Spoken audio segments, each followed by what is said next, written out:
Hardworking police officer Karl promised to make up for missing his young daughter's school play with a day of fun activities.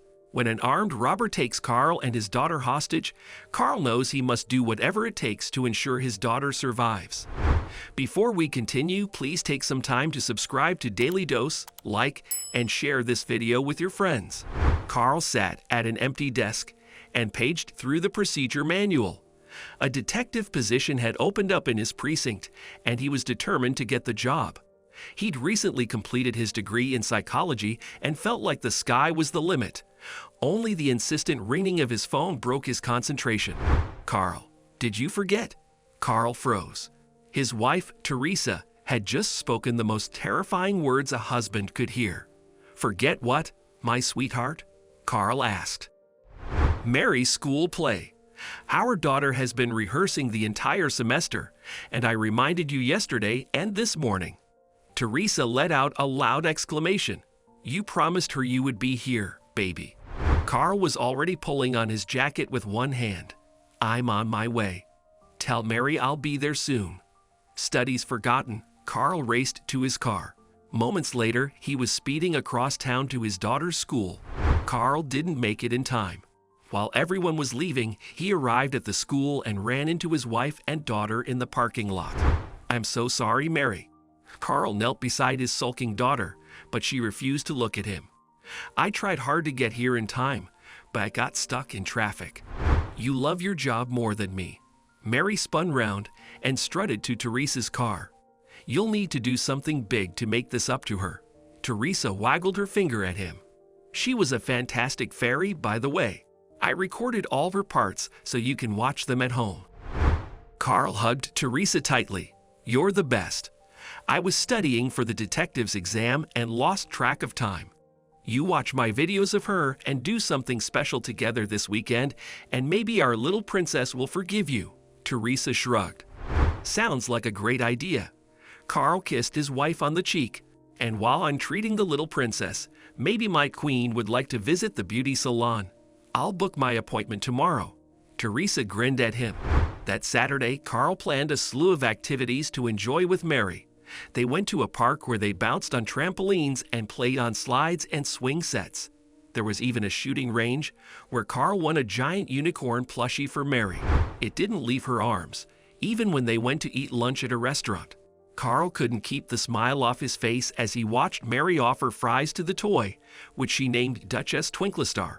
It had been a great day, but that was about to change. Karl looked up as a stocky man entered the cafe.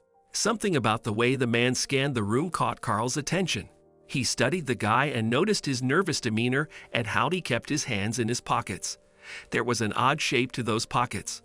Warning bells sounded in Karl's head, but it was too late. Hands in the air. The man had pulled a gun on the staff working at the counter. "Open the register and get out here on the floor. Don't get any bright ideas." One of the patrons wailed. The man quickly pointed the gun in their direction. "Shut up," the gunman ordered. "On the floor, all of you, and don't even think of making a sound or it's over." Karl realized immediately that he'd never be able to disarm the man from his current position. There were too many tables in his way. The best thing to do for now was to play it safe. He got onto the floor with Mary. Mary had pushed her face into Duchess Twinklistar's shoulder. She was trembling when Karl put his arm around her. Karl kissed the top of her head and pushed her under the table. Then he pulled his phone from his pocket and dialed 911. "You put that phone away." The gunman strode toward Karl. "Don't try to be a hero, man. We're cool, see." Karl slid the phone across the floor. All his hopes of saving this situation went with it. Mary let out a sob then. Time stopped as the gunman aimed at Mary beneath the table. Karl's training and finely honed instincts stalled as a bone-deep fear filled him. He wanted to leap to the side and shield his daughter with his body, but any sudden movements now could escalate the dangerous situation. He had to try something different. "Why are you robbing the Blue Umbrella Cafe anyhow, man?" Karl asked. No questions. The man backed away and turned his attention to the staff. "You there, take this and pack the money in. Keep your hands where I can see them." As the gunman gave his duffel bag to the cashier, Karl glanced across at his phone.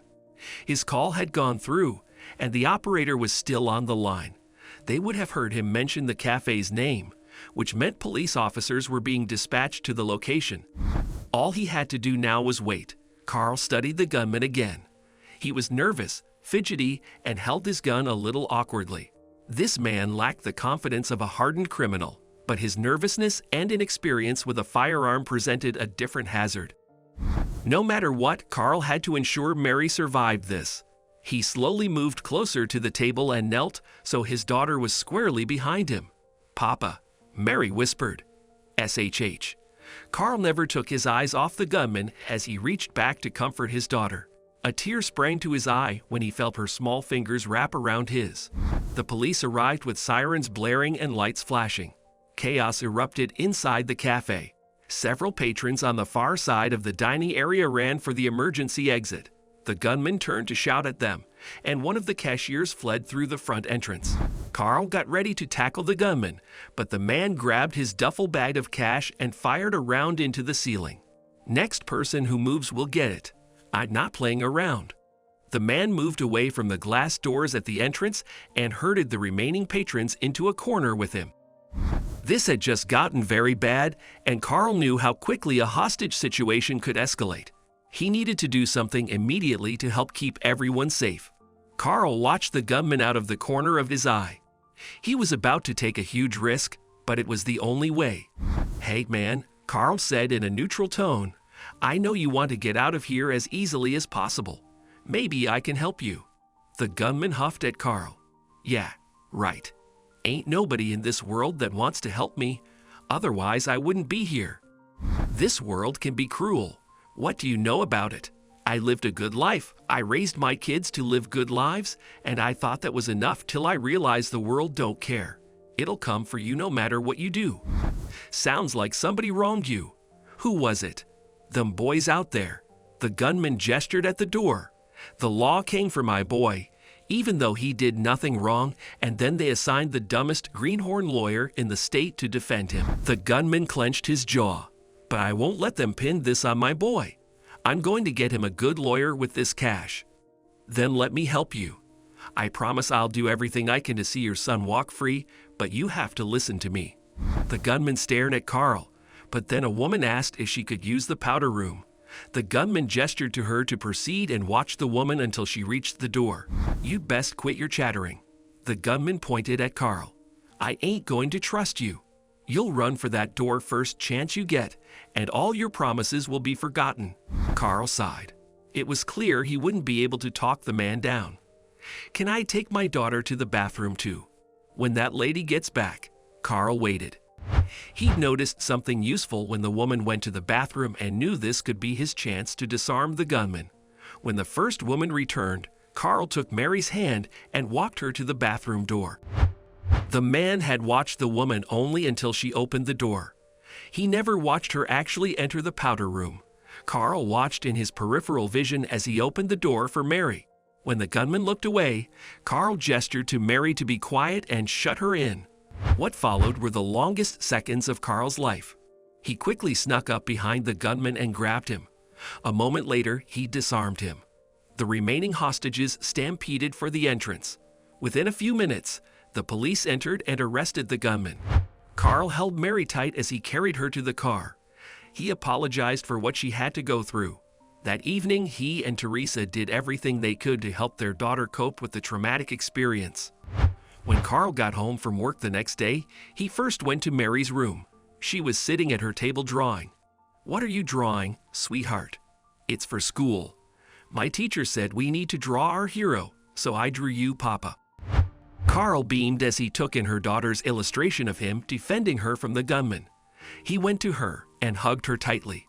"I'll always do everything in my power to protect you, my little princess." Karl and Teresa took Mary to a therapist, and she soon recovered from her frightening experience. During that time, Karl received word that he'd gotten the promotion. He was now a detective. The family returned to their happy life, and all was well until a year later. Karl and Teresa were spending their Saturday afternoon watching TV when the doorbell rang. Mary went to answer it. A moment later, she screamed. Karl rushed to the door. Mary ducked behind him as he confronted the man on their doorstep, the same man who held them hostage in the cafe. "Sorry for frightening your daughter, Karl," the man said. "I just came here to thank you. Even though I didn't want to listen to you, you still came through for my boy." The gunman held out his hand. Karl smiled and shook the man's hand. "It was my honor to help, Roger. Your son is a good man." As Karl watched the man walk away down the path, he felt a little hand tug at his arm. "Papa, why are you friends with that bad man?" Mary asked. Karl sat down with Mary and explained that he'd investigated Roger, the gunman's, story about his son's false arrest. He found evidence proving the man was innocent and was released. "Roger did go to jail for doing bad things," Karl continued, "but the judge was kind enough to understand that he did those bad things to help his son, so he's out of jail now." Mary frowned. Her cheeks puffed out as they always did when she thought deeply.